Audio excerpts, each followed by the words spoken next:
ये मुंबई जितनी चमकती है ना, उससे ज्यादा काली है, उससे ज्यादा स्याह है। ये मुंबई जितनी दौड़ती है ना, उससे ज्यादा ठहरी हुई है, ठहरी हुई है। मैं कहता हूं ठहरी हुई है। इन्हें दुनिया का कुछ पता नहीं है और ये अपने ख्वाबों में खोई हुई है। इसको अपना, अपनी ताकत, अपना षड्यंत्र, अपना पैसा, अपनी अनैतिकता पर अधिक गुरूर है और उस गुरूर का प्रतिफल देखिए। मैं क्यों कह रहा हूं कि अदालत में जो षड्यंत्र हो रहे हैं, क्यूबाई नेटवर्क उसे पूरी तरह से एक्सपोज कर देगा और किसी नेता की, किसी ब्यूरोक्रेट की और किसी दलाल की यह हैसियत नहीं है कि क्यूबाई नेटवर्क के खिलाफ कोई एक्शन ले ले, क्योंकि उनको कोई मॉरल राइट नहीं है।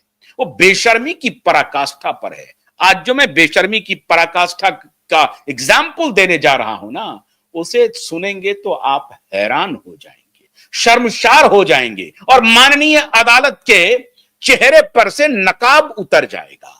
ये जो खेल चल रहा है ना, नीलेश ओझा को 20 नवंबर को ही सुनवाई के लिए घेरो, ये उसका ही एक्सटेंशन है जिसके बारे में आपको मैं बता रहा हूं। ये दलालों, चोरों, मवालियों, मक्कारों, करप्ट लोगों का जो जमावड़ा है कोर्ट के परिसर में, उसको आज मैं नंगा करने जा रहा हूं।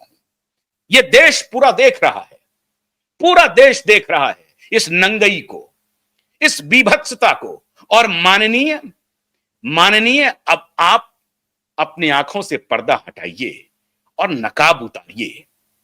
आप बेनकाब हो गए हैं, आप बेशर्म साबित हो गए हैं। माननीय माननीय अब आपको शर्म नहीं है। हे शर्म बेशर्मी की पराकाष्ठा का एग्जाम्पल पेश कर रहा हूं। पहले तो वो एक परमवीर था, अपनी ही पुलिस ने उनके खिलाफ एफआईआर किया, उसके खिलाफ जांच होनी थी। मुंबई का पुलिस कमिश्नर फरार हो गया, 4 महीने 5 महीने फरार रहा। हाई कोर्ट में वो गया नहीं, सुप्रीम कोर्ट में आकर के सरेंडर किया। सुप्रीम कोर्ट ने पूछा कि भाई आप पुलिस कमिश्नर हो, आपके खिलाफ पुलिस वाले इंक्वायरी करेंगे, आप जाइए, जांच में क्यों नहीं शामिल हो रहे हैं? ये कैसी बात कर रहे हैं आप? ये किस प्रकार की बेशर्मी का आप परिचय दे रहे हैं? ये पुलिस कमिश्नर ही फरार हो गया। ये 21वीं सदी का भारत है, 21वीं सदी का भारत। और 21वीं सदी के भारत में आज बड़े बड़े नेता ओथ ले रहे हैं, पद और गोपनीयता की ओथ ले रहे हैं 21वीं सदी में। और 21वीं सदी के भारत में ये जो मंडली है, इसके तरफ किसी नेता की कोई नजर नहीं है। पद और गोपनीयता की शपथ लेने वाले सबका जमावड़ा है अभी एक मैदान में। आप देख रहे होंगे आज सबका जमावड़ा है तमाम दुनिया की।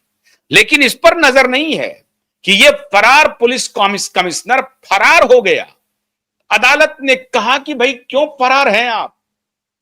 आपको आप पुलिस कमिश्नर हैं, आप अपने उस पूरी महकमे के कप्तान हैं, आप कैप्टन हैं, you are the captain and you are absconding. आप कैसा ये काम कर रहे हैं? किस प्रकार का आपका आचरण है? सुप्रीम कोर्ट ने कहा जूं तक नहीं रहेगा, माथे पर कोई बल नहीं, पेशानी पर कोई बल नहीं, बेशर्मी की पराकाष्ठा। कहा मिलॉर्ड मैं आपके सामने आ गया हूं, अब जो करना है करिए। मिलॉर्ड को तो फौरन इसको जेल भेज देना चाहिए था कि why you are absconding, why you are not facing the law. अगर गलत कर रहा है कोई, पुलिस वाले आपके खिलाफ गलत कर रहे हैं, आने दीजिए कोर्ट ऑफ लॉ में, और अगर उनकी गलती साबित हो गई तो वो जेल जाएंगे। भाई एलके आडवाणी के खिलाफ हवाला केस में आया कि इन्वॉल्वमेंट है, मुरली मनोहर जोशी के खिलाफ आया इन्वॉल्वमेंट है। एलके आडवाणी और मुरली मनोहर जोशी ने सांसद पद से इस्तीफा दिया और कहा कि जब तक मैं इस केस में बरी नहीं होता हूं तब तक मैं सार्वजनिक जीवन में कदम नहीं रखूंगा, कोई चुनाव नहीं लड़ूंगा। एलके आडवाणी, मुरली मनोहर जोशी उस जैन हवाला केस से पूरी तरह से बरी हुए, फिर जाकर के वो चुनाव लड़े। इसको कहते हैं नैतिक मानदंड। ये बेशर्म नैतिक मानदंड तो परमवीर सिंह ही स्थापित कर सकता है। परमवीर सिंह ही ये बेशर्म नैतिक मानदंड की स्थापना कर सकता है। बड़े झंडाबरदार हैं परमवीर सिंह।